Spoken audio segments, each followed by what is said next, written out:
上古帝库有4妃，帝舜有2后，寡人欲效仿先贤。祝满月，臣妾在。寡人立你为天皇后。云月上，臣妾在。寡人立你为天佑皇后。陈月仪，臣妾在。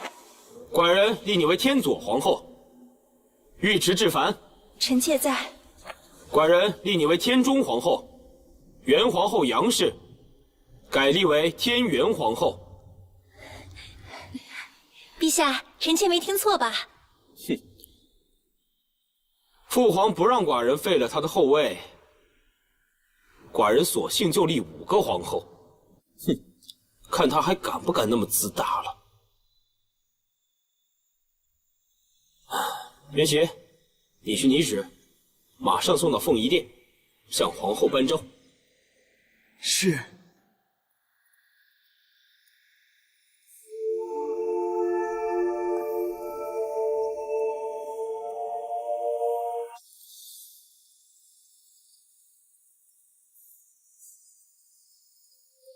皇后怎么接旨的？有没有被吓到？她有没有哭着向寡人求饶？皇后殿下只说了6个字。哪6个字？臣妾恭贺陛下。你说什么？再说一遍。臣妾恭贺陛下。滚！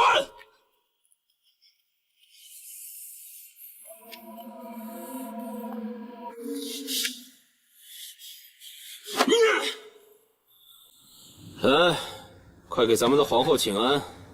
臣妾贵妃尉迟氏给殿下见礼。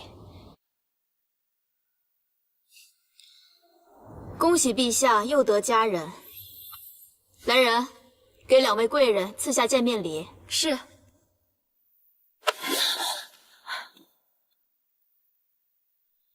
是不是寡人做什么，你都不会放在心上？妾身是中宫皇后，不度乃应有之德。可是你知不知道，寡人今天差点就杀了杨坚。陛下不是还没有杀吗？臣妾累了，想休息了。陛下还请自便。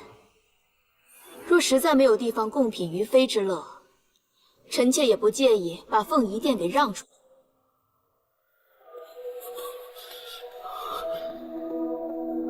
杨丽华，我看你能装到什么时候！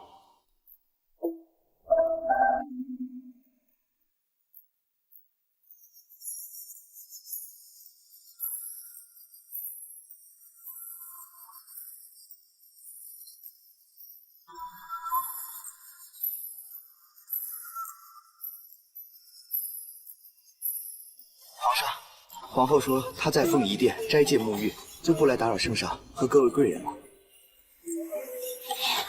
皇后殿下素来喜欢清静，咱们啊别管她就是了。圣上，臣妾还排了一支新舞。让开！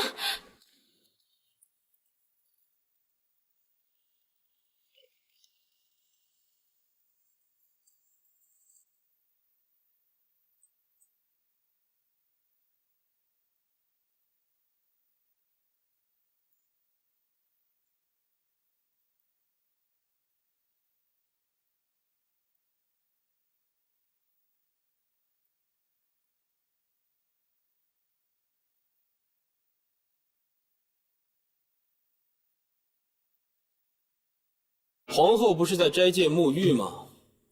怎么还弹上琴了？皇后，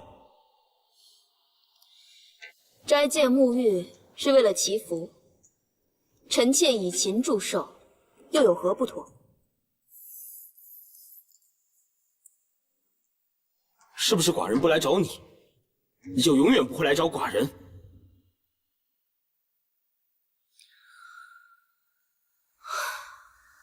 陛下的话，臣妾听不明白。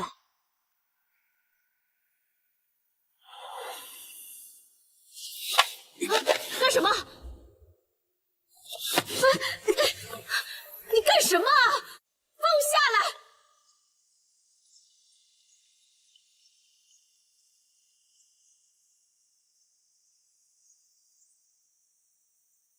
丽华，你说我们要一直像这样的多好啊！其实你是喜欢我的，对不对？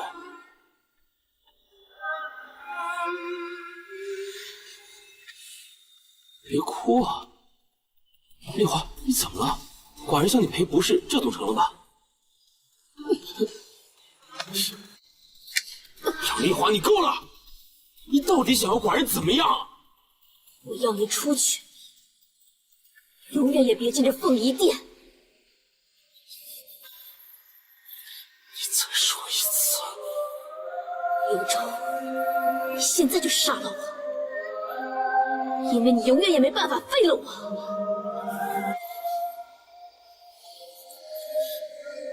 杨丽华，你真的以为寡人就没有办法了吗？啊！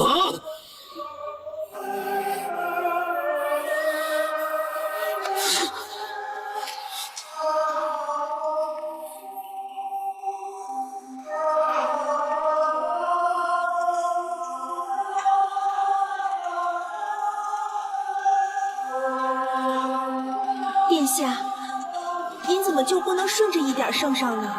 够了！圣上一直记挂着您，奴婢瞧您也并不是完全对圣上无意呀。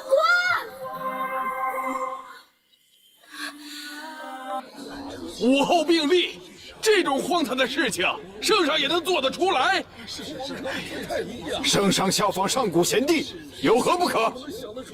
你孙女当了皇后，你是站着说话不腰疼？你宣旨。是。寡人继位已届1载，故储位不宜久悬。皇长子鲁王宇文产少有威仪，宜立为皇太子，钦此。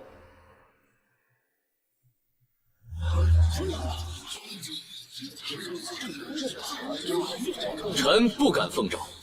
先皇遗命，皇太子只可出于皇后府中。可皇后入宫数年，至今无一所出。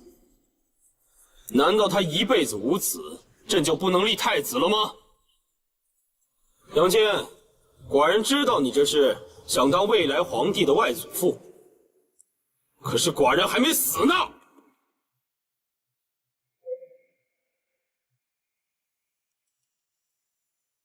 今天谁要是不奉诏，寡人就杀了谁。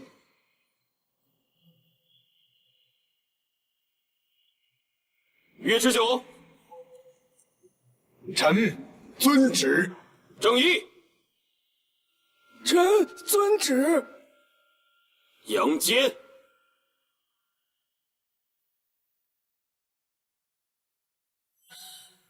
臣遵旨。好。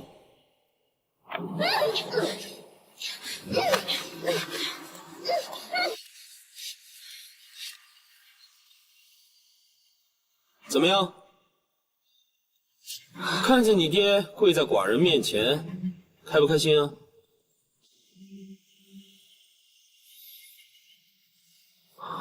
杨丽华，现在你这个皇后我不稀罕，太子之位呢，也跟你们杨家没有关系了。以后还敢跟寡人耍脾气吗？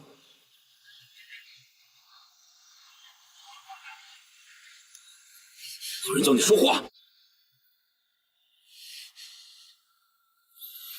好，你不说是吧？你信不信？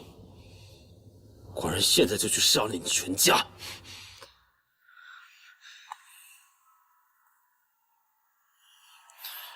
寡人第一个就要杀了你。寡人要赐你白绫，赐你毒酒，让你哭着向寡人求饶，跟寡人道歉。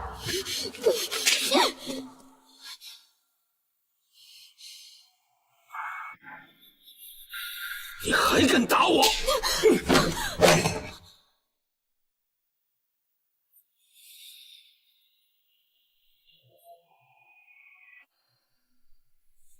还装？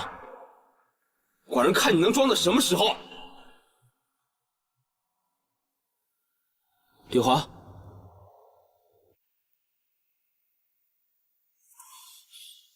丽华，丽华，丽华，你醒醒！丽华，你不要吓寡人啊！丽华，啊！紫太医，他竟然敢伤了丽华！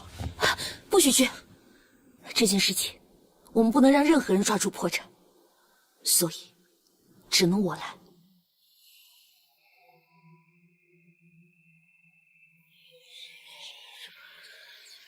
臣妾教女无方，触怒圣上，还请天恩宽免。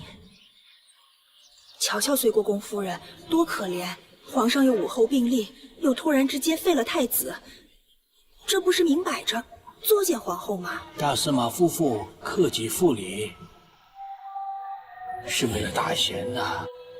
只可惜的是，没有遇到明主啊。圣上有旨，传隋国公夫人觐见。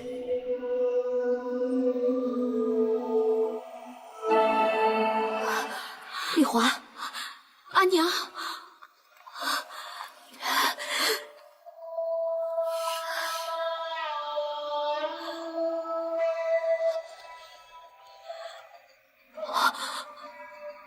丽华，怎么会这样？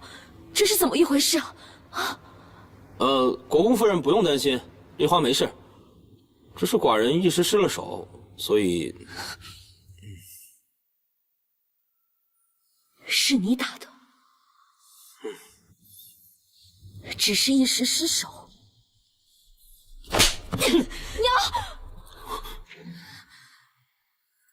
你敢打我？我打你是替你父皇打你。来人呐！娘，你闭嘴！杨夫人，你这是干什么？圣上，你认得这把剑吗？那就让臣妾来告诉你，这把剑上面附着3位帝皇的冤魂。你堂叔父宇文护用它杀了魏废帝，和你的亲叔叔明帝宇文权。你的祖父宇文泰用它把魏孝武帝送上了西天。现在我也不介意再让他沾上你的血。杨夫人，你今天要杀了寡人，天下人是不会放过你的。刚才无数的人都看到了我在代你求罪，才被招入殿内。臣妾如此恭敬有礼，又怎么会犯下弑君大罪呢？倒是圣上你一味的厮杀忠臣，1、2个刺客伺机报复，更是理所应当。杨夫人，不，岳母，我错了，丽华，快救寡人，快啊！我错了。我们夫妇对你再三忍让，无非就是看在了先帝的嘱托的份上。可你千不该万不该，竟然敢伤了我的丽华！你当真以为我独孤伽罗天生就是逆来顺受的吗？娘，我求求你，我求求你不要杀他！他如此对你，你还要救他？我不管，总之他是我的郎君，我不能眼看着他死在我面前。娘，岳母，我错了，丽华，我真的错了，对不起，寡人不敢打你了。你还要杀我杨家满门吗？不要了。你还敢对丽华不公吗？不。你还敢再胡乱扳指，诱行暴政吗？不，寡人不了，寡人再也不了，寡人错了。好，希望圣上谨记今日所言，否则，寡人发誓，寡人再也不欺负丽华了。天下67州调兵总勘何在何处？我这就给你拿，这就给你拿。袁绍。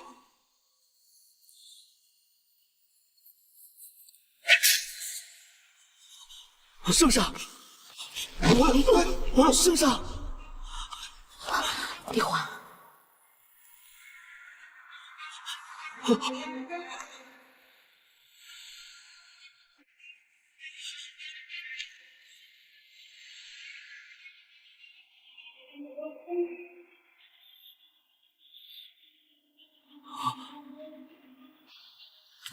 丽华，跟阿年回府。丽华，别走！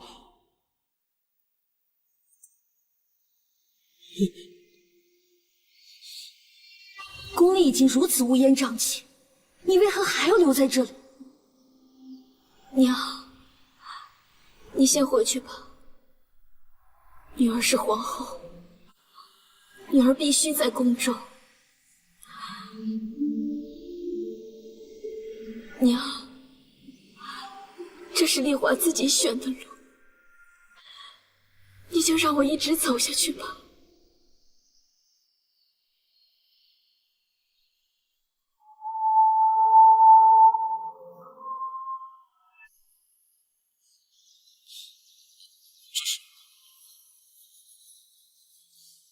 天下67州的调兵总勘合，有他在手，宇文赟不敢再对咱们有半点不敬。你是怎么得到的？我拿剑逼着他，他不敢不给。别开玩笑了。你觉得我像是在说笑话？而且，以前我一直劝你忍让，可事到如今，已是退无可退。咱们家虽曾被赐姓普六辱，但却是地道的大汗弘农杨氏之后，400年氏族之基。若是一味的对皇室卑躬屈膝，那便不是氏族，而是奴才。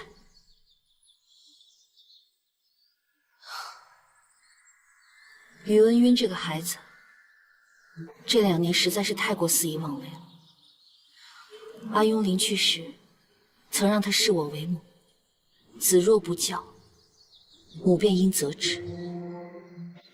今日我给他下了一剂母药，我想过，看在阿雍的份上，咱们再最多给他1年的时间。若是1年之后，他仍旧孤胎父母，那你就去做你一直想做的事情。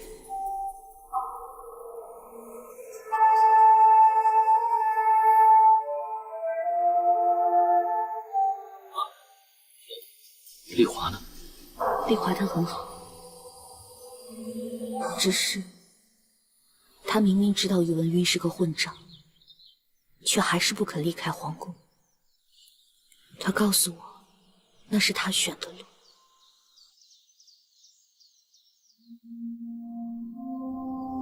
所有独孤家的女儿都是一样的倔脾气。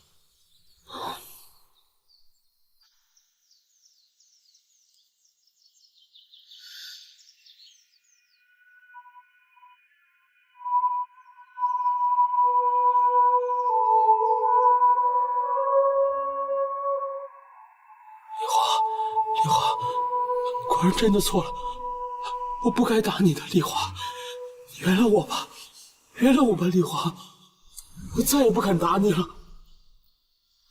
你说话呀，丽华，你原谅我好不好？我再也不敢了。袁绍，袁绍，快去紫极殿！寡人要去撞锦良钟，快去！寡人也去，以后再也没有人说我们了，啊！我们2个好好在一起，好不好？你等寡人啊，你等寡人。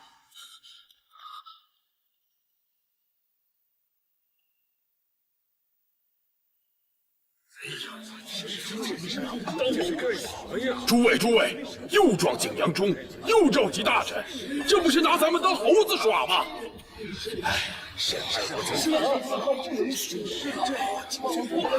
圣上驾到！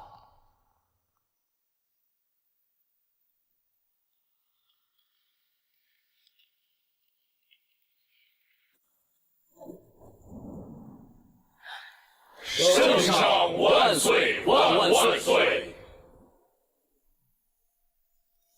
众卿平身。谢圣上。诸位臣工，寡人宣尔等来是有要事宣布。自登基以来，寡人常自感无德，故即刻传位于皇太子，寡人改居正阳宫，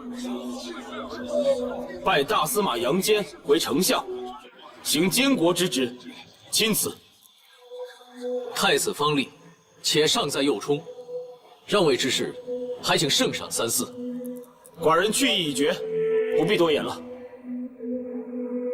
臣等不敢奉诏，还请圣上三思。你们以为寡人又胡闹是吗？寡人没有，寡人是真的想传位的。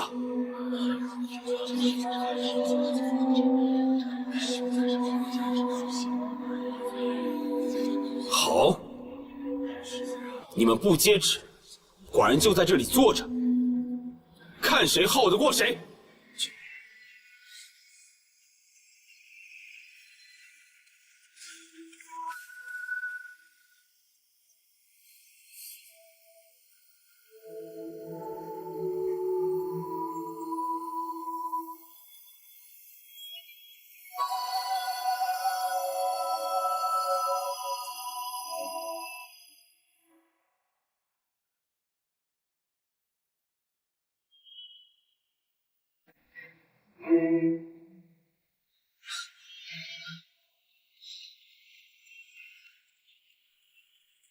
夫人，怎么样了？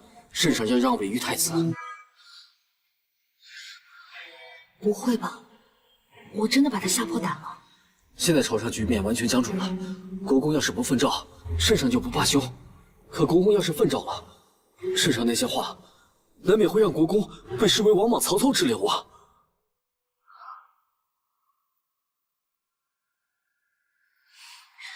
你马上帮我捎一句话给他。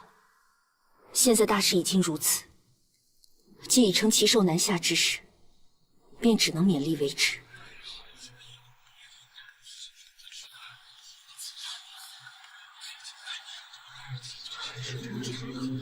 少夫人让将计就计，她真这么说的。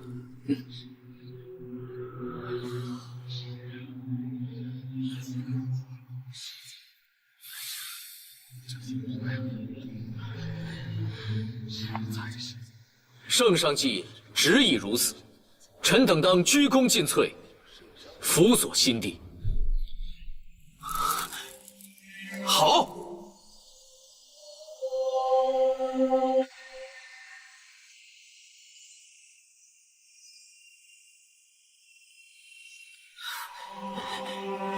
丽华，丽华，都好了，全都好了。寡人现在是太上皇了，朝廷的事情全都交给你父亲了。以后我们就好好在一起，好不好？以后我们再也不闹了，再也不吵了，好不好？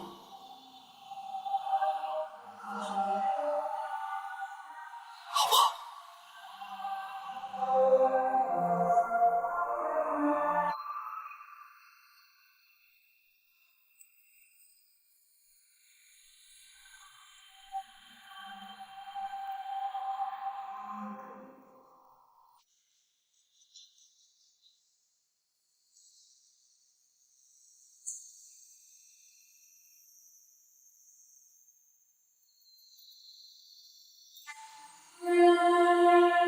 或许是因为害怕，或许是因为疯狂。丽华的夫君在成为宇文渊后的第8个月，便匆匆让位。只是他并没有真正的遵守自己的诺言，而是继续试图掌握朝政。就这样，在猜忌和荒唐和无休止的争吵与和好中，1年多的。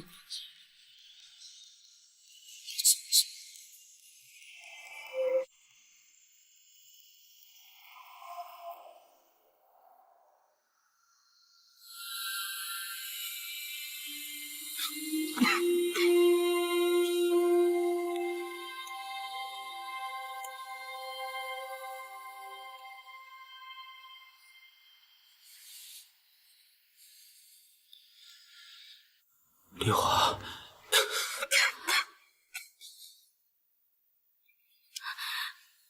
还记得我们小时候吗？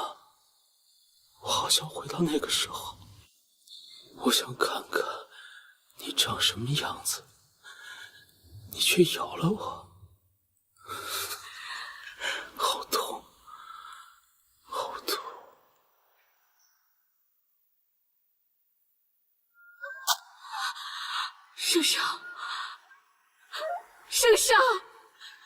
大象2年的5月，他突然毫无征兆的重病去世。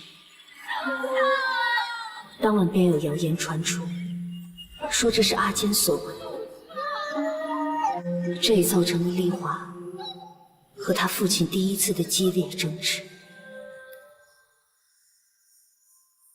风吹云动，天下雨烟一年中，此情雨水轻松。命运煽动我心，教夫人你拨弄万劫。虽然尉迟迥的叛乱让他们父女暂时放下了不快，一致对敌，但随后阿坚为了平定逆党的大权独掌，却让丽华有了更多的才艺。可我作为旁观者和某种意义上的促成者，目睹这一切变化，却无能为力。因为随着时势的变化和朝臣态度的改变，阿坚已经越来越不想掩饰自己的野心。他已经不再满足于做一位居于幼主之下的国公。松独留一盏霓虹，陪我一场梦。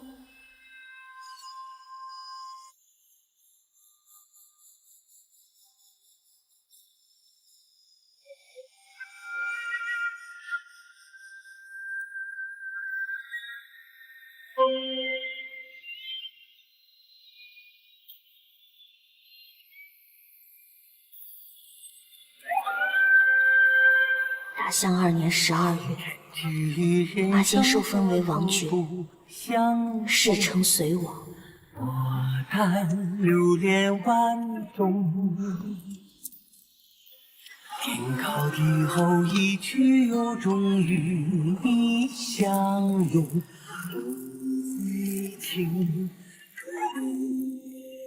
岁月几笔惊鸿，几许天下为公。书写恩怨，臣不敢受制。流年拱手相送，不留一盏霓虹。4年2月13日，幼帝宇文阐欲禅帝位于阿坚，阿坚辞谢再三。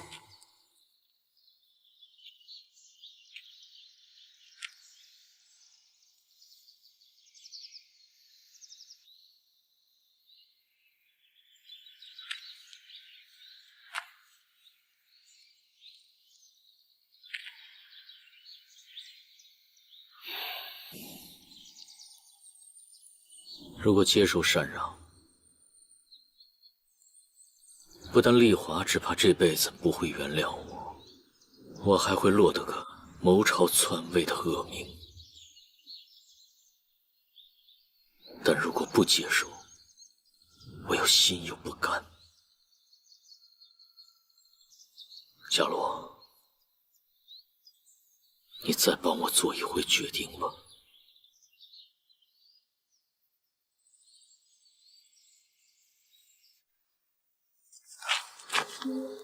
圣上万岁万万岁！天下之道，莫非顺势而行？你既然早有独孤天下、问鼎玉座之心，又何必在意那些英名恶名呢？至于丽华，欲成大事，便不可能事事周全。只要你答应我一件事，我便愿意帮你劝说丽华。什么事？无论是幼帝，还是阿雍的子孙，你都要确保他们一世平安，尊荣不减。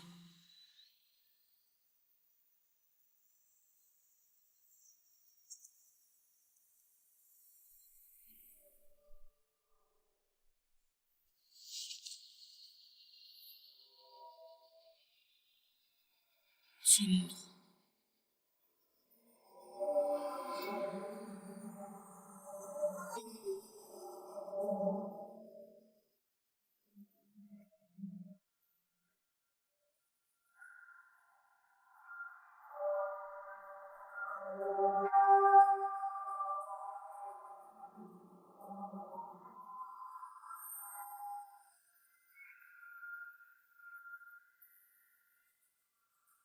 2月14日，我的夫君杨坚登基为帝，改国号为宋，元佑帝降为介国公，居于北国，一应礼遇不变。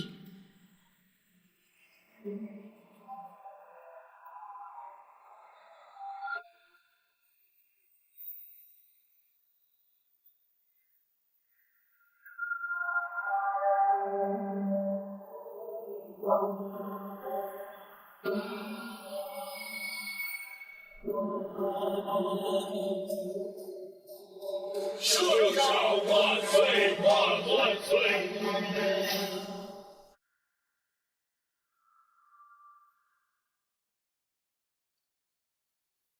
平身。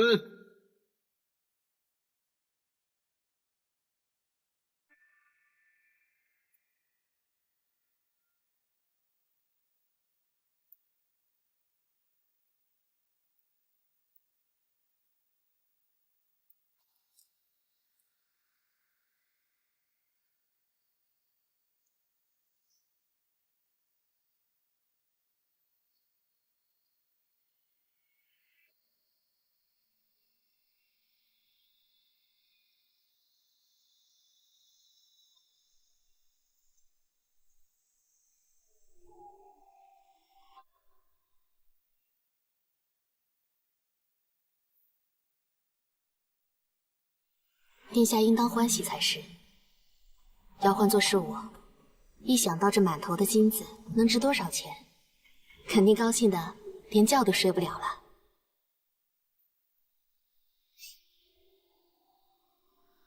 我现在当了皇后，阿勇当了太子，阿广他们也当上了亲王公主，我怎么可能不高兴呢？你就骗自己吧。说真的，我一直都想问你一句话：圣上称帝，你真的愿意吗？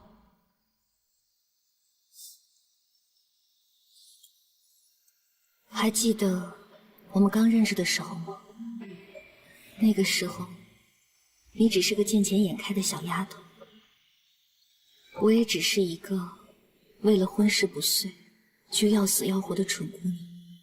一晃几10年过去了，我现在越来越明白，阿爹那些选择，既是无奈，也是必然。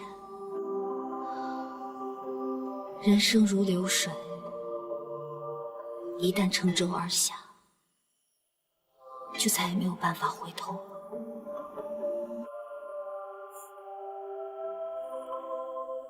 圣上到！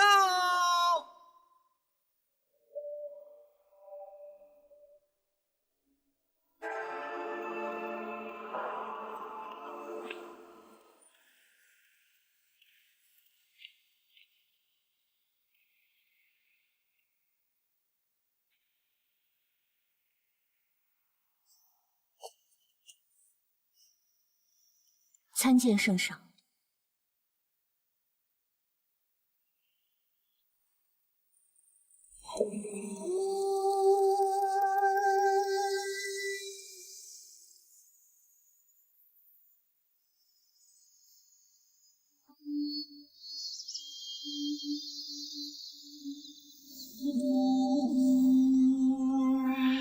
风吹乱雨滴，也吹乱我的心。施主，师傅，我来找独孤曼陀。为君升起，是爱你的宿命。封存了回忆，今生只愿为你。儿子，弟弟来接你回家了。有我的心，魂萦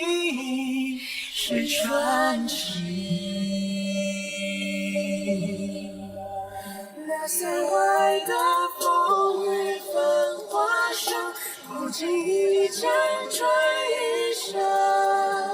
回头看着风景，始终为你等。哪怕爱你世间梦已冷，愿陪你冷尽一生。那是什么字啊？怎么又有新皇帝登基啊？宇文邕的儿子去世了？隋王受产，已于几日前登基，因嫌隋字不详，故改走为尔，定国号为隋。隋？隋王是谁？我只知道杨坚是隋国公。难道圣上爱重皇后，所以推恩于皇后母族。独孤家的男子皆得了国公及大将军高位，皇后还特意向圣上为你求情，所以这次我们才能把你接出寺来。夫人，你一会儿要好好梳洗。皇后在凤仪殿备了私宴，就是想和兄姐好好叙旧。我不去。夫人，你在寺里修行了这么久，怎么还是没有清醒啊？你的妹妹现在是皇后，圣上不单让她参政，还让宫中称她夫妇为二圣。现在你和她相比，就像是阳光下的一粒尘埃。你要是再这样继续和她作对下去，那就是在自寻死路。夫人，你怎么样也要为你的儿子想想吧。皇后这次能放你出来，不过是念着姐妹血缘一场。如果你再次触怒圣上，想必连唐国公也会忘了你这个亲生母亲了。耳边的不同。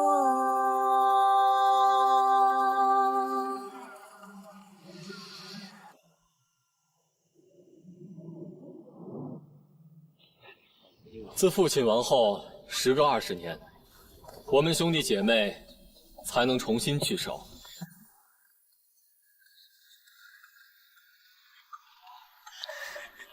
怎么不见皇后呢？殿下去接圣上下朝去了。太夫人，您是知道的，圣上与殿下素来恩爱，每次上朝两个人都是一起去的。殿下一直要到紫夷殿后才肯离开，每次下朝也是早早就去接了。圣上驾到！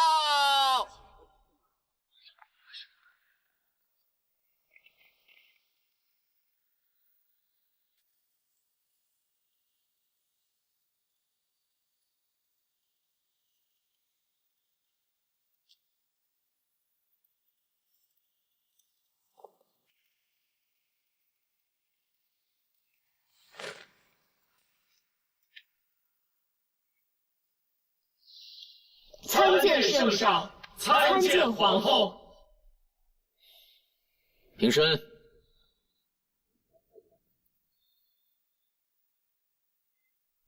大哥，你们一会儿赶紧尝尝刚进贡上来的葡萄酒。二姐，好久不见。罪女曼陀，参见圣上，参见皇后。快快请起。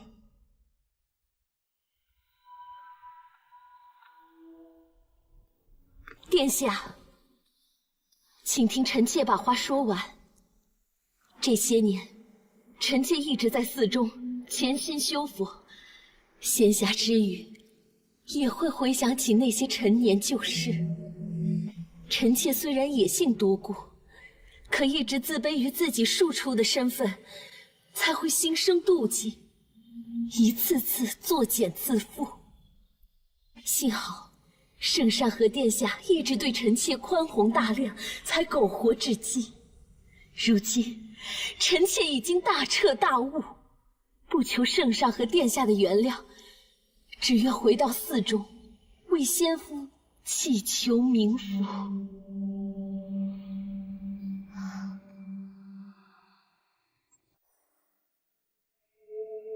二姐，既然过去的事情都已经过去了，就不要再提了。是啊，你要是修行，在国公府里面设一个小佛堂就是了，干嘛还要回寺里呢？那个地方那么清苦，待久了肯定对身子不好。可是我已经习惯了。大家都先下去坐吧。而且，你就听我的吧，就在国公府里啊住着吧。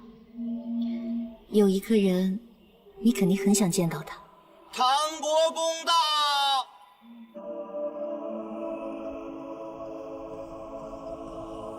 参见圣上，参见皇后。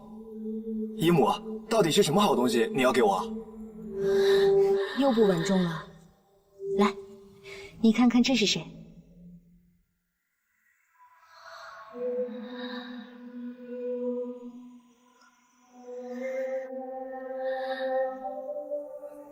娘，云儿，都长这么大了，快来，让娘看看。你多陪你娘聊聊天，以后啊，你娘就可以一直在国公府里陪着你了。啊，那我是不是不能跟阿广他们在一起住在宫里了？不行不行，姨母你可不能赶我走啊！谁说要赶你走了？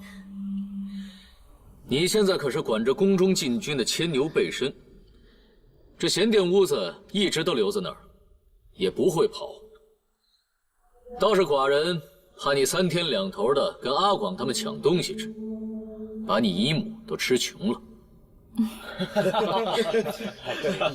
姨母，你说圣上他又欺负我。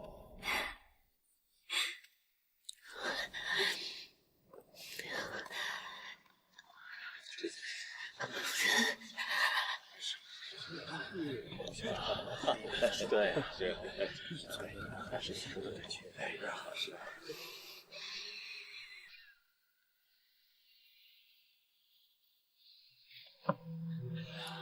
太夫人，请用膳。不用，我已经习惯吃素了。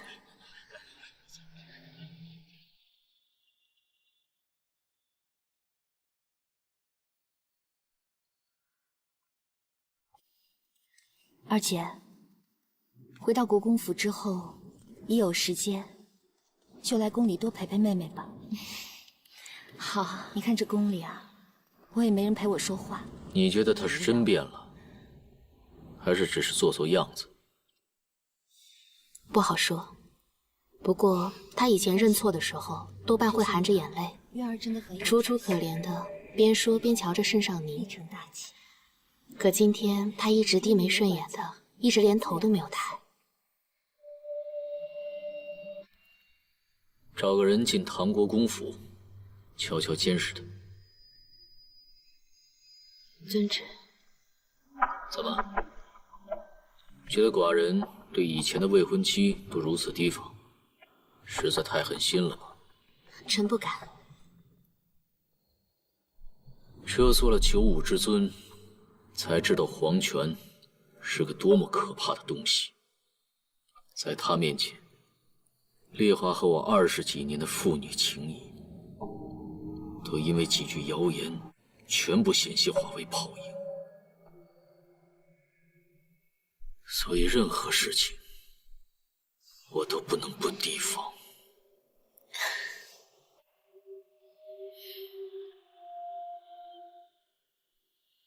我先走了。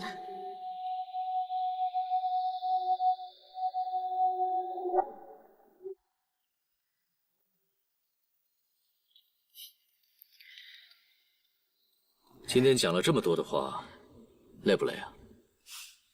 那就好。今天晚上好好休息，明天呢，要有一场硬仗要打。陈国又出兵犯境了。是今天上早朝的时候，有6位大臣连奏，叫寡人呢，广开6宫，以示才女疏远。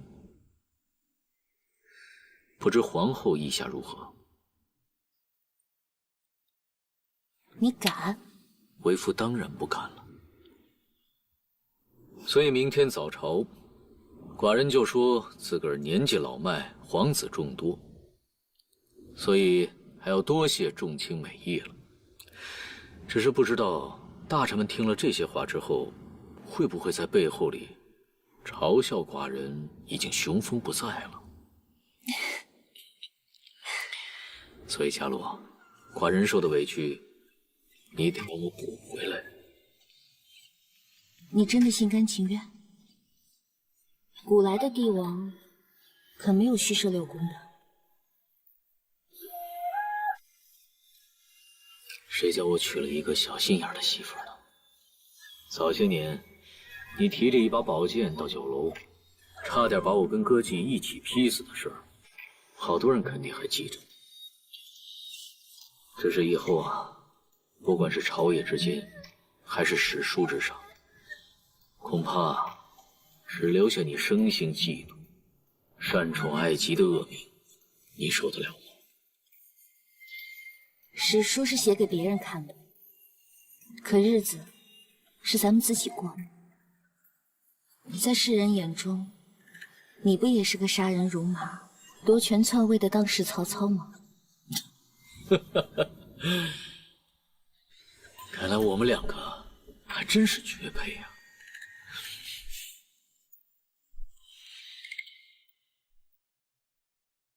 娘啊，您是不知道，圣上一说要虚设六宫啊，这朝堂上都快炸了，好多老臣马上就跪下来，边磕头边说这万万不可。可圣上根本不听，还在那儿说，逼着寡人在那嫔妃干嘛？寡人的儿子已经够多了，你们就是嫉妒自家山妻不如皇后的贤德美貌。嘿嘿，明明是姨母嫉妒，圣上反倒说是他们嫉妒。母亲，你说好笑不？你姨母跟圣上本来就是伉俪情深，那是再好不过的事情了。阿渊啊，用过膳了没有啊？为娘刚刚准备了。娘，我早就在宫中吃过了，今儿姨母特高兴，特地给我们做了冷桃吃呢。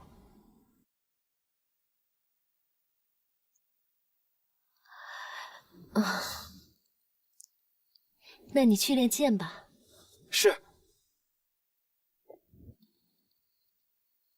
秋寻，你跟着国公，别让他招了风。是。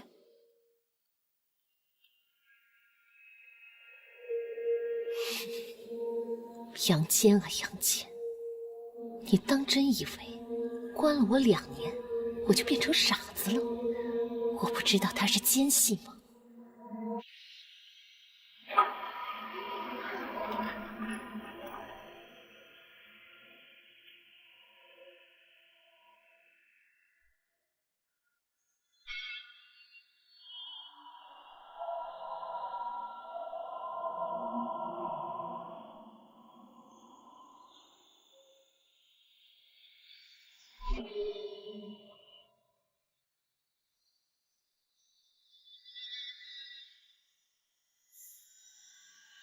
怎么样啊，姨母？想通了吗？就算你把我杀了，我也不会告诉你皇宫的密道的。你也太不识时务了。现在想想，长姐当初肯把你赐给我，也是因为你在宫中不够聪明吧？你才是自寻死路，你知道吗？都这个时候了，你还想着和圣上皇后作对啊？你居然还想着和那个安史那太妃来联手？你知不知道，现在突厥人是我们的死敌啊！我管他们是谁，反正现在我已经什么都不剩了。我的头发白了一半，我的婴儿几乎成了别人的孩子。那杨坚本来应该是我的夫君，我才还应该是那个戴着凤冠的皇后。是他们把我害成这样的，是他们。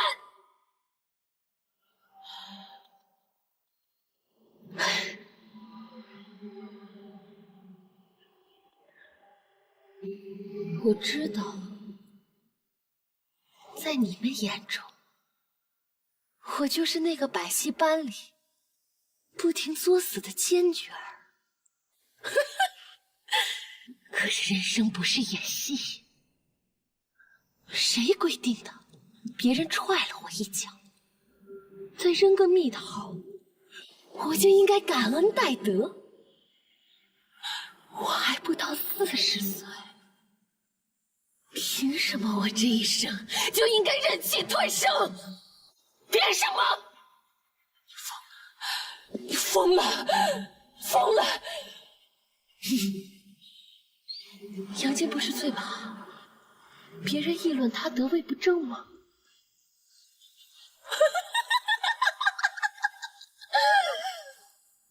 你等着！我再问你一遍，说还是不说？疯子，你是个疯子！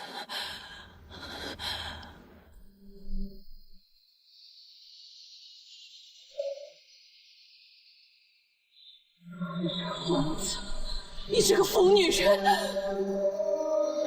你说不说？你这个疯女人！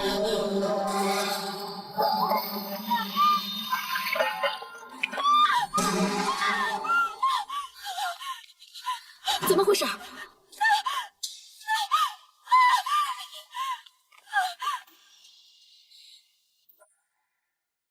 婵儿，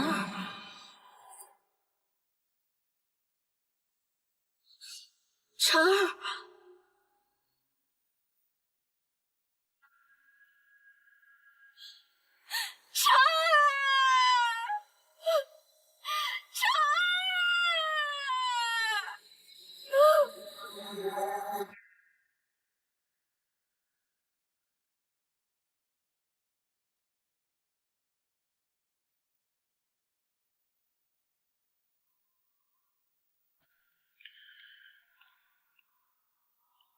圣上，飞帝昨夜在洪圣宫暴亡了。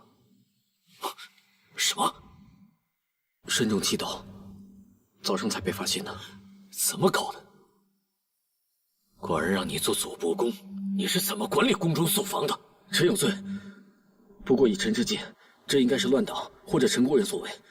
哇，好狠的一刀啊！世人皆知，寡人这个皇位是由这个便宜外孙禅位而得来的。如今废帝一死，朝野之上，头一个怀疑的便会是寡人。不但原先周朝的那些老臣们会对寡人痛心疾首，直面唾骂，投奔陈国司马萧南那帮人，也只怕会马上打起为主报仇的旗号发兵了。既然如此，不如斩草除根。司马萧南想要的不过是一个拥立之功，但是他们也得有拥立的主子才行。废帝年幼无后，但是仙州宣帝嫔妃仍育有来往和尹王，周武帝之子中，汉王宇文赞、秦王宇文智等6人也在世。只要我们抢先动手，让他们全部被陈国刺客所杀的消息天下皆知，世人就不会怀疑您是杀害废帝的凶手。因为按常理而言，您为了身后之民，绝对不会做这么绝。不行，我答应过伽罗，要保他们一世安康富贵。陛下，是一国之存亡重要，还是您对皇后的承诺重要？我朝出力，江山若是不稳，死的不单是臣等，还有圣上，还有皇后，还有诸位皇子皇女。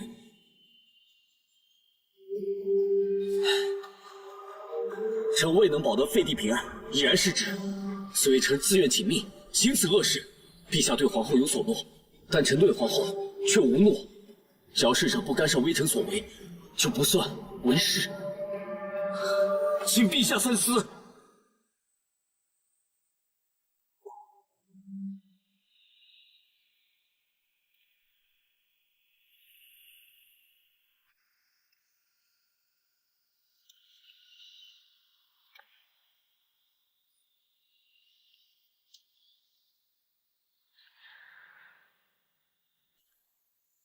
你去吧，寡人就当今天没有见过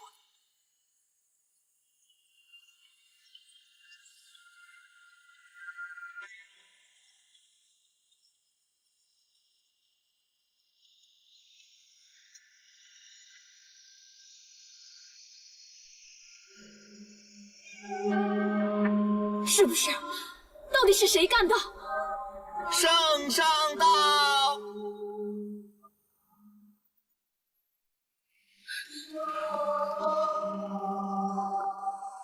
是不是你杀了婵儿？是不是？李华，他们父子俩都退位了，我把天下都让给你，为什么你还是不肯放过他们？丽华，你冷静一点，你父皇怎么可能会做那种事情呢？那你说，除了父皇，还有谁会杀他？他只是一个孩子，一个连10岁都不到的孩子。李华，这件事，你父皇真的没有做过。圣上，皇后，出什么事了？接到宫外急报，汉王宇文赞和秦王宇文智突遇刺客，曹王宇文允意外坠马而亡，悼王宇文冲突发心疾，蔡王宇文兑和金王宇文元也自尽了。6人同时出事，不可能这么巧。刺客抓住了没有？没有，郑荣他们只来得及抓住了一个，可是也马上服毒自尽了。人呢？都还活着吗？圣上，不好了！有人在太液池里发现了来王和影王。你现在总该信我了吧？如果我真的要杀废帝，我不会蠢到在同一天让宇文氏皇族灭族。其实，郑荣他们检查过刺客的衣物，是陈国那边的捐部所知。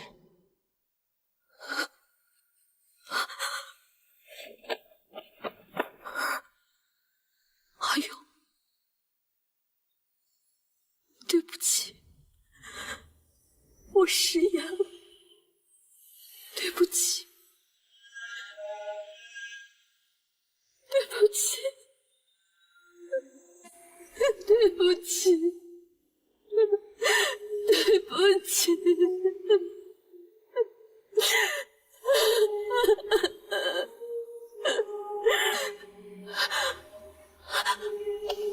皇后，皇后，霞罗，母后，霞罗，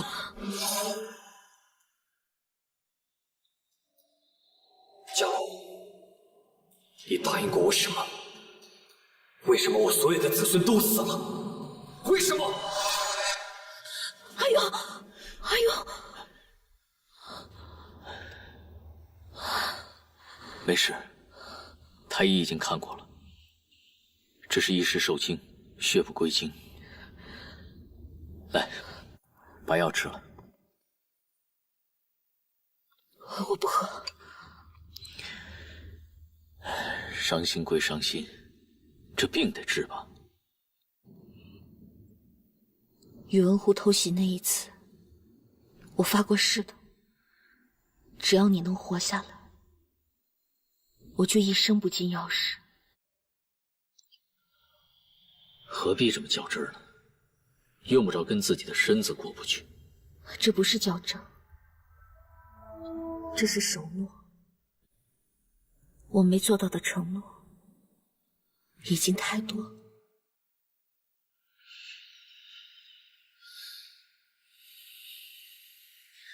放心吧，我自己的身子我自己清楚，血吐出来就没事了。废帝和其他的事情现在都怎么样了？都已经安排好了。有司果然在蔡王的一个小厮尸体上发现了一封血书，上面写着蔡王等人都是受我逼迫而自尽的。还好满朝文武都不是蠢材，大多数都能看得出来，这不过是陈国国主陷我于不义的离间计。那你准备如何？后葬宇文一族之后，我就准备起兵讨陈。另外，突厥那边好像开始不安分了，可能未来几年，我们又得过上苦日子了。你今晚去就是了，留下阿勇监国就好。要是不放心政事，有我帮你看着。好。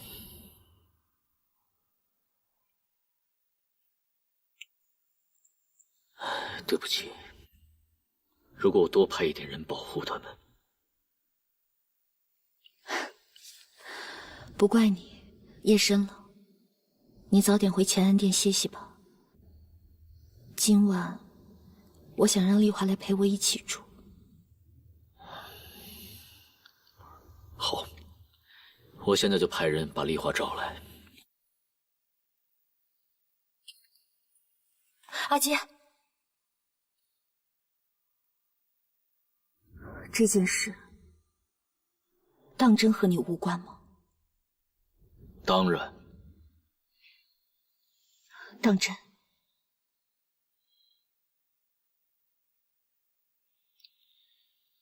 我以天子之名发誓，宇文渊父子兄弟之死，皆非我杨坚所为。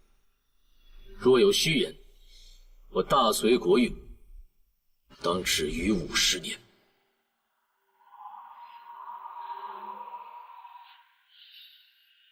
这么重的事，你总该相信我了吧？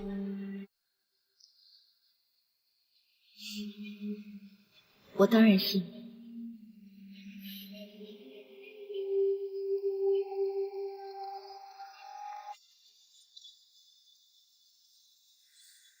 圣上，已经查出来了，是太后阿史那氏，她的人从早年废弃不用的密道潜入了弘圣宫。让他病亡吧。太后已经自尽。好，寡人知道了。圣上，奴婢在追捕刺客途中受了重伤，恐怕活不了2日了，还望圣上恩准臣妾回家。重伤？郑容已经告诉你了吧？皇后一向视奴婢如姐妹，奴婢却帮您骗了她，奴婢无颜再见皇后，而且郑容她也……好吧，你们都走吧，寡人会厚葬你们的。谢陛下。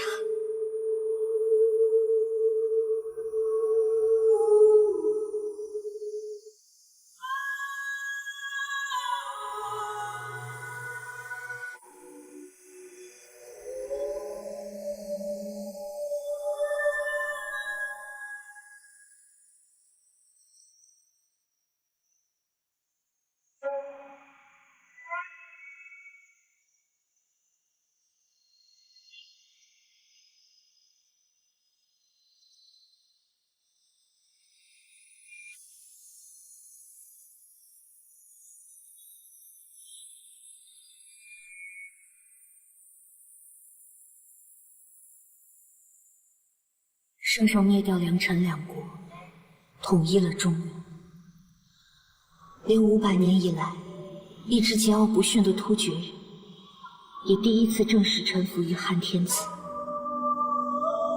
连百官都开始齐声称赞，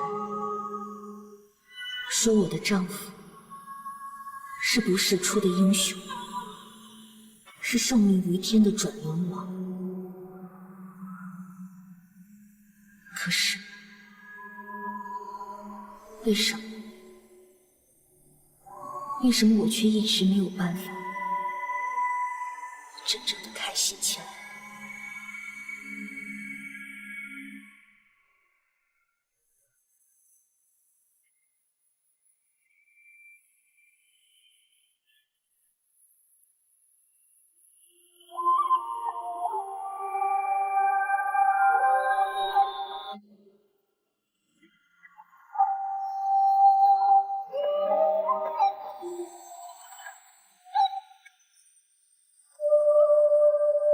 皇上万岁万万岁！风吹云动天下，雨烟一年。迎山。谢圣上。雨水轻松。命运是今日起，天下终于一统，世间再无征战。岳父生前一直希望有人能结束这场乱世，现在寡人终于做到了，这就叫独孤天下，天下无敌。此后的20年间，我从来没有告诉他，其实那天我听到了他与东区的谈话，我也从来没有问过他那个在我心底问过1000、100遍的问题。正如所问，是否是受他指使？我不能问，因为他早就不仅仅是我的夫君，而是一位帝王。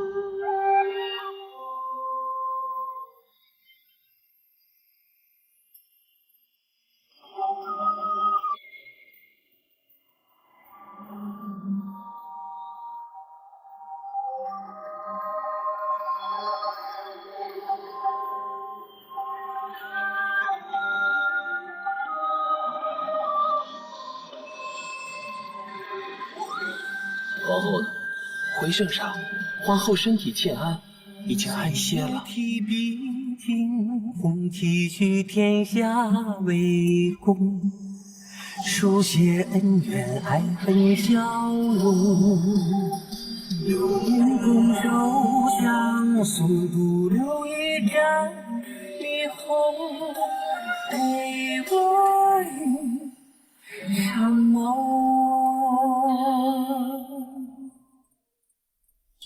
好，好啊，好。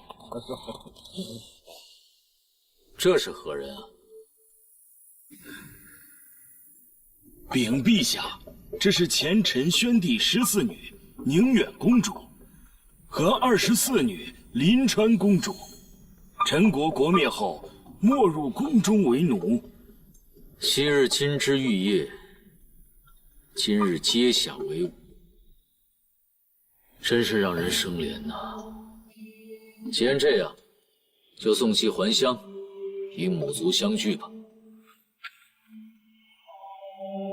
妾身等已无母族，求陛下另赐容身之所。陛下，臣倒有一言：汉室王时，魏高祖曹丕曾纳汉献帝2女为妃，传为世间美谈。大胆！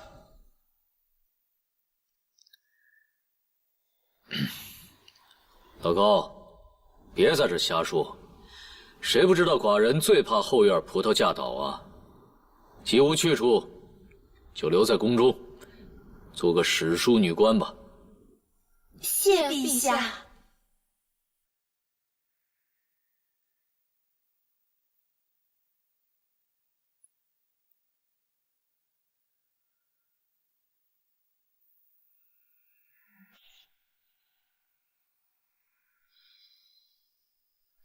呀，夫人，这是谁啊？真漂亮。这是我年轻时候的画像。夫人真是美，真是漂亮啊。哎，对了，既然你妹妹在宫中6上中任上议之职，想必手中一定有宫女们的名册了。这样，你把这个交给她，让她仔细的找一找，看看宫中有没有哪一位宫女能跟这画像中人长得较为相似的。是，夫人。世子，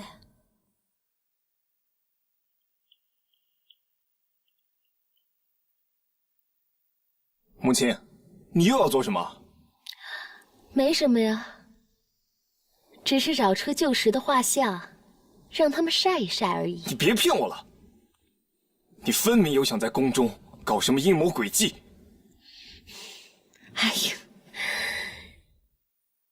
你这孩子，你说什么呢？我怎么听不明白呀？你以为那年周废帝暴死之事，阿史那时为什么没有招出你来？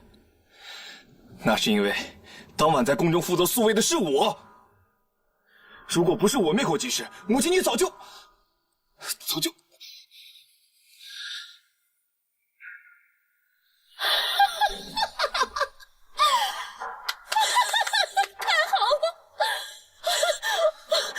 我就说我独孤曼陀的儿子，怎么可能一直是个傻子？原来你什么都清楚，什么都明白呀！哎呦，阿渊呐，你听娘说，娘已经……我不想听。娘，都已经这么多年了，难道你还放不下那点执念吗？你真的要害得我们李家满门抄斩，你才高兴吗？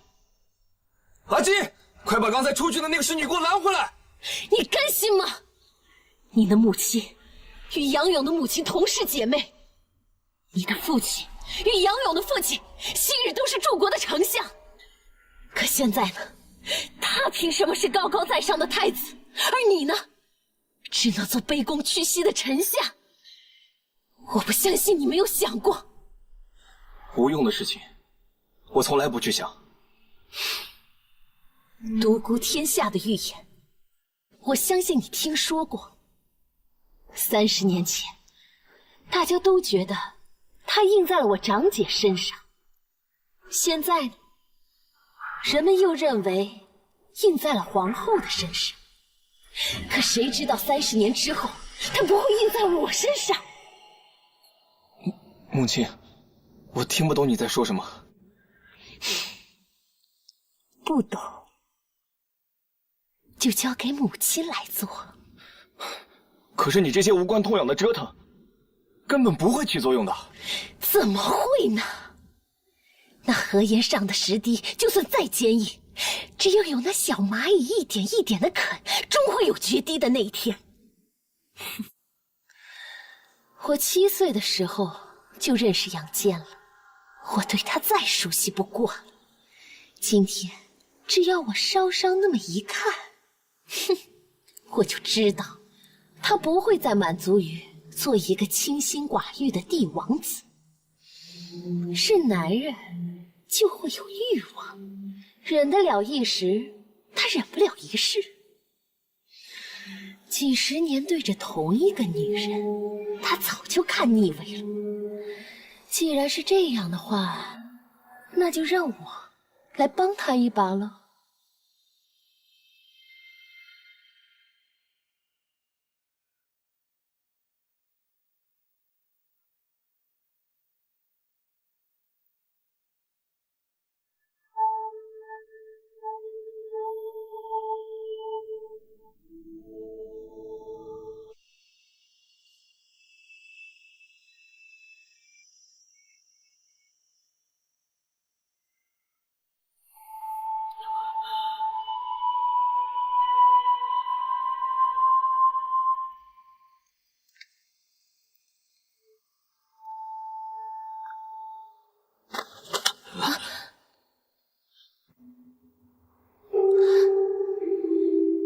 曼陀，禀圣上，此处没有曼陀罗花。哦，寡人头有点晕，扶我坐一下。圣上，殿后有敬事，圣上可以稍作休息。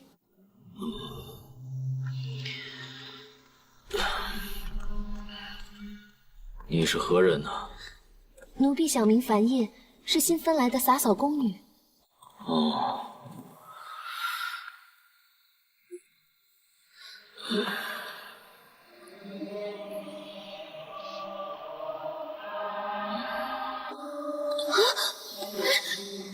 圣上，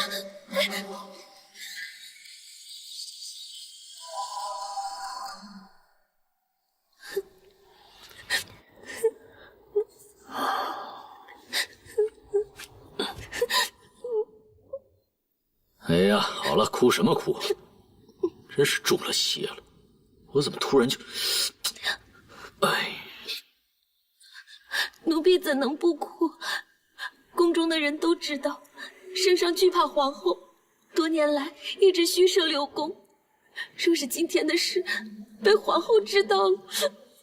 行了，寡人是当今的圣上，偶尔宠幸个妃子有何不可？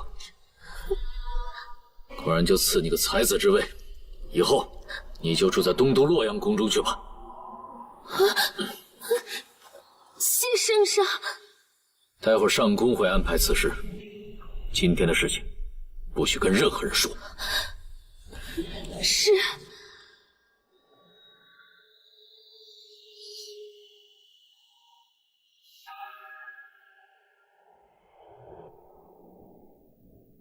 云昭训不过是个妾室，你身为太子妃，怎么能容他爬到你的头上去了？皇后，上宫萧氏求见殿下。宣。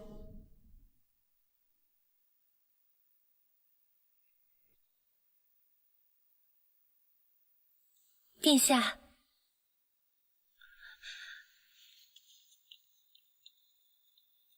皇后，陛下宠幸了一名宫女。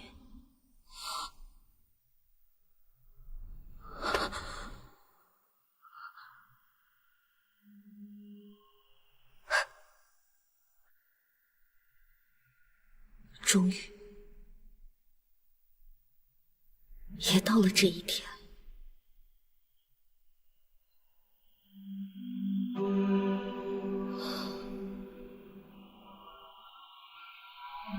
那个宫女叫什么名字？这是她的官籍，请殿下一阅。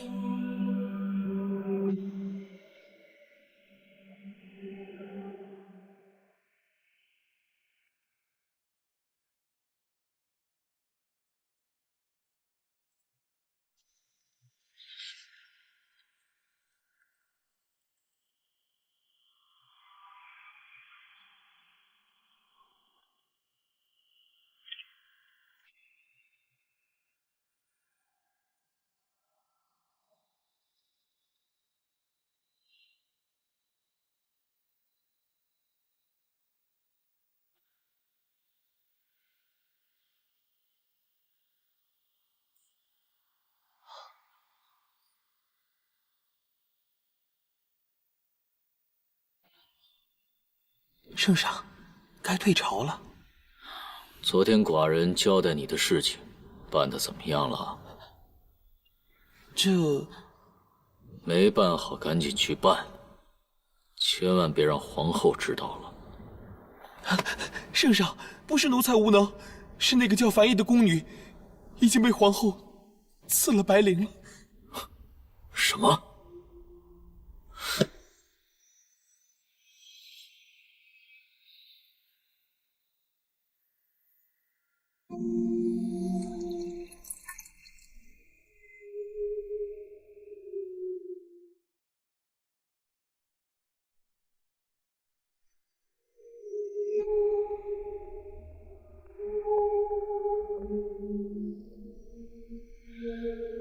皇后，圣上是来向臣妾问罪的吗？你为什么要杀了他？寡人是对你发过誓，说此生绝无义父之子，寡人也做到了。你为什么连一个小小的宫女都容不下？如果她真的是一个小小的宫女，你就不会这么生气的来质问臣妾了。独孤伽罗，你也该够了！寡人为了你虚设六宫多年，你还不满足吗？寡人知道，自打废帝一死，你就对寡人起了疑心，一直对寡人不冷不热，寡人也都忍了。所以，臣妾还该谢主隆恩了。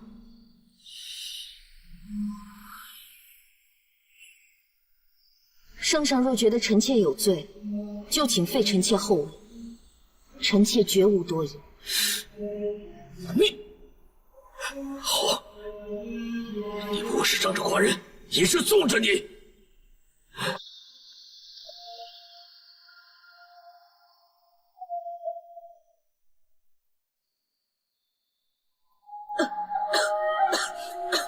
殿下。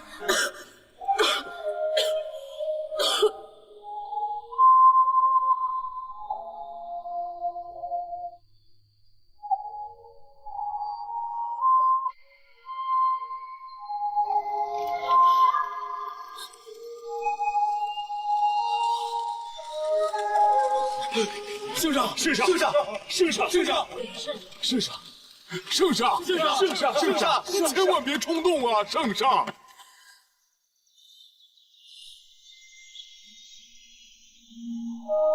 可怜寡人贵为天子，却不得自由。圣上万万不可！你怎能因一女子而倾天下呀？寡人把什么都给了他，可为什么连这点东西，他都不能留给寡人？在他眼里，还有没有把寡人当成天子，当成父君？圣上，您何许不知？您宠幸的那位宫人，虽名樊烨，却父姓尉迟。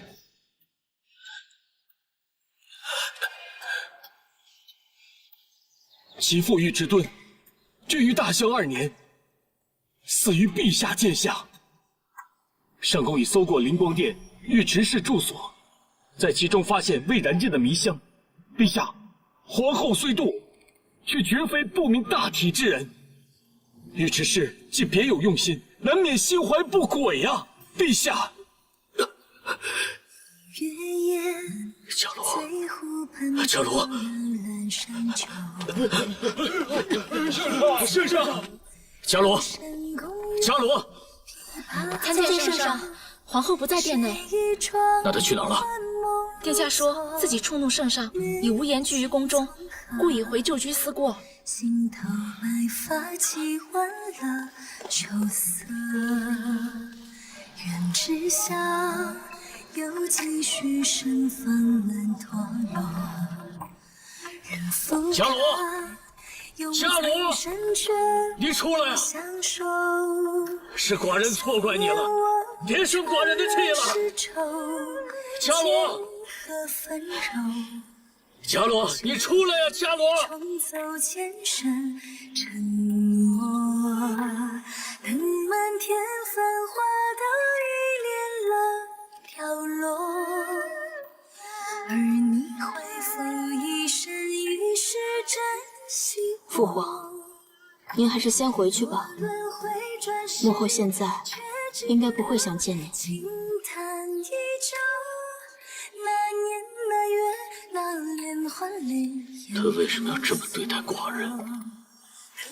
那就请问父皇，什么时候您对母亲的自称从我变成了寡人了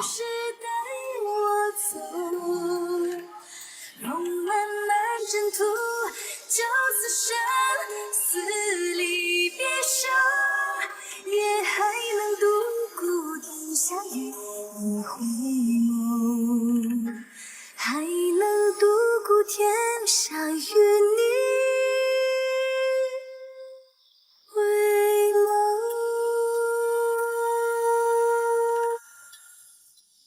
娘。瞧瞧他们，一生也短，一生也无忧无虑。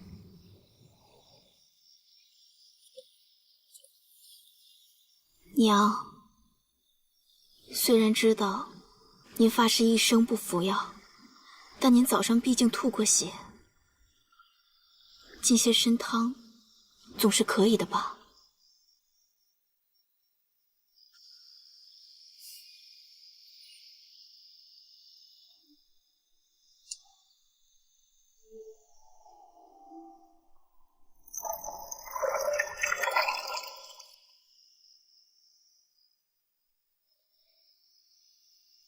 还在生父皇的气。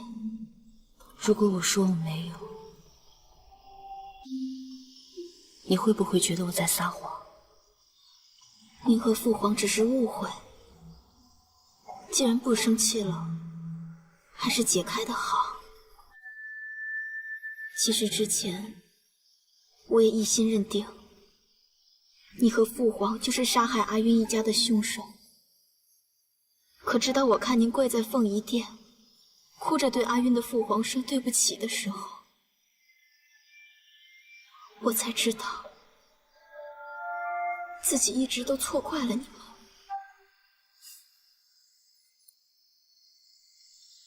不是生不生气的问题，我只是有些累，一时不想跟他说话而已。现在我总算明白阿庸当时说过的话了，权力和欲望果然是两头最可怕的怪兽，但凡接近他们的人都会被咬得面目全非。阿娘，我一直都没有问你，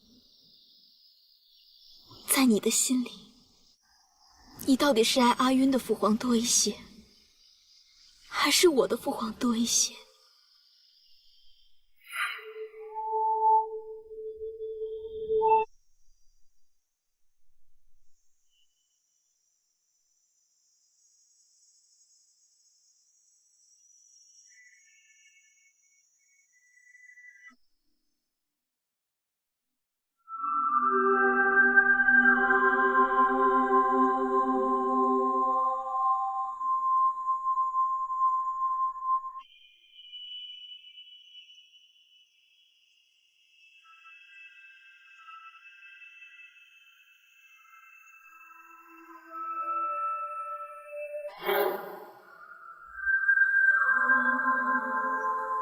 人生50年，每一天每一刻都不相同。今日的你，很难去和昨日比较多了几根白发，所以我也很难回答你这个问题。总之，年少时，我确实和阿渊刻骨铭心过。可后来，又真的跟你的父皇心心相印过。你和父皇真的只能是曾经了吗？这么多年了，早就从夫妻变成了家人，哪里还需要什么心心相印了？所以这一次，我伤心归伤心，却始终恨不起他来。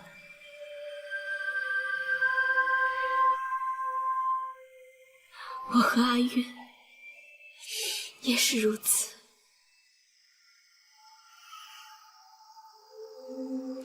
阿娘，如果上天让你重选一次，你会选择谁？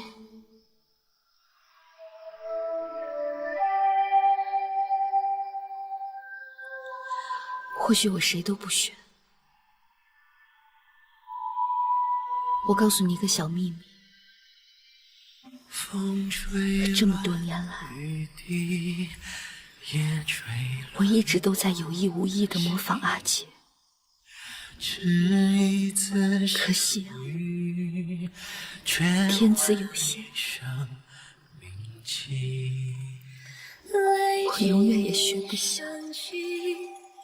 是爱你的宿命，封存了回忆，今生只愿为你。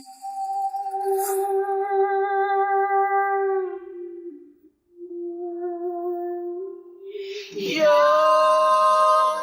我的心。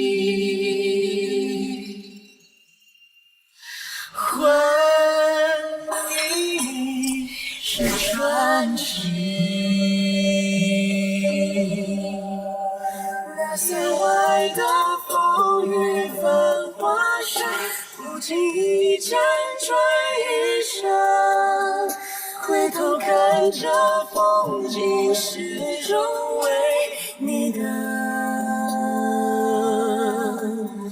哪怕爱你世间梦一场，愿陪你浪迹一生。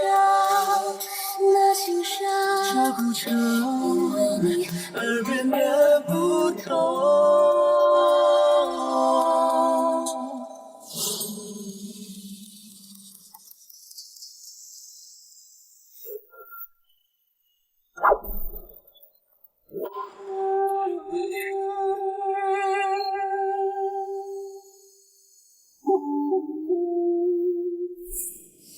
风吹乱雨滴，也吹乱我的心。只一次相遇，却换一生铭记。历经一生情，是爱你的宿命。封存了回忆，今生只愿为你。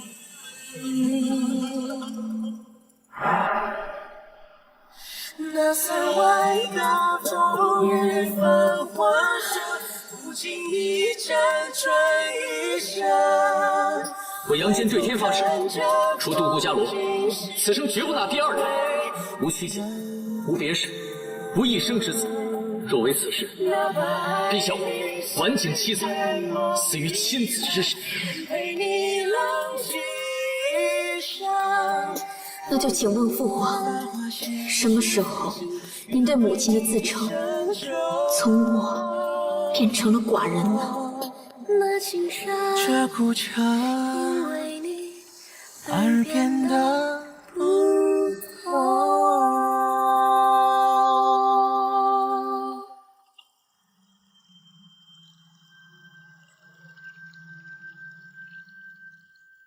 还记得你小的时候特别爱哭，你父皇第一次见到你的时候啊，你还吐了他一身呢。啊？那他后来怎样？现在想想，那天还真是尴尬。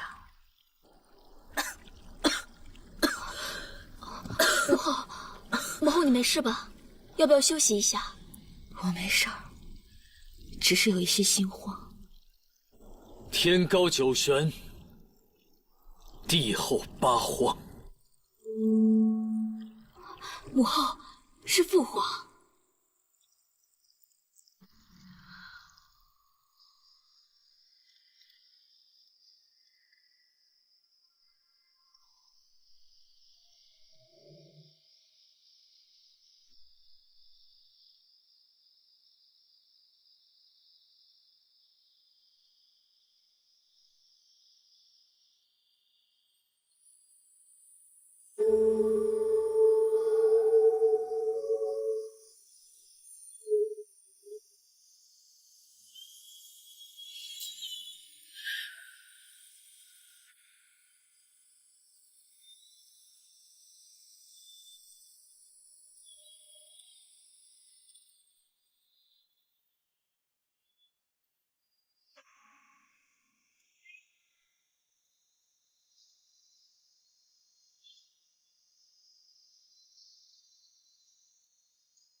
你真的不生我的气了？其实，你早就知道了，对不对？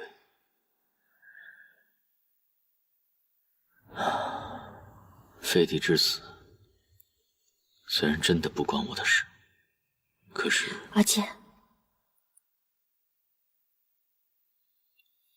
阿坚，你知道吗？也是到了现在，我才明白，原来喜欢一个人，最坏的结果竟然是，就算我知道他愚蠢、残忍、自大、变心，可我还是喜欢他。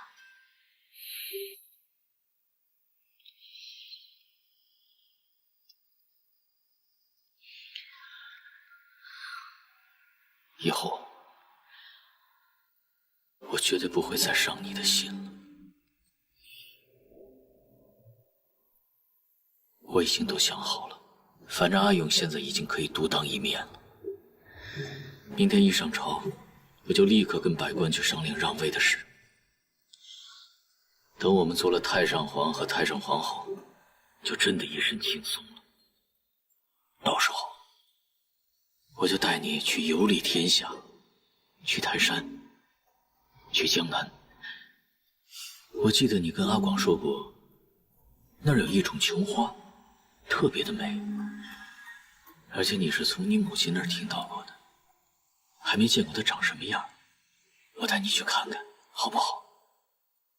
好。感觉乘车太累了，咱们就走水路。哎，陈国有一种楼船，又高又大又安稳。如果你愿意啊，咱们就一直开到海上去。啊，你还没有见过海，对不对？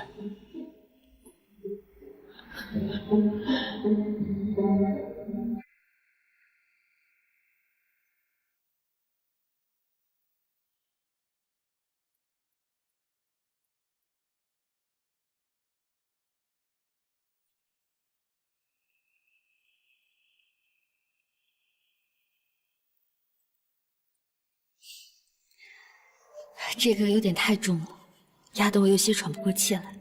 那奴婢去给您换翡翠的，轻巧些。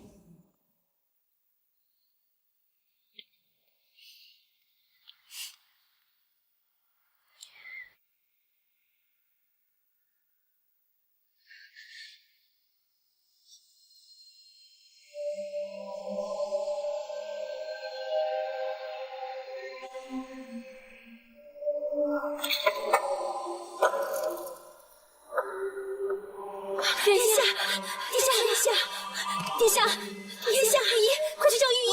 好，殿下。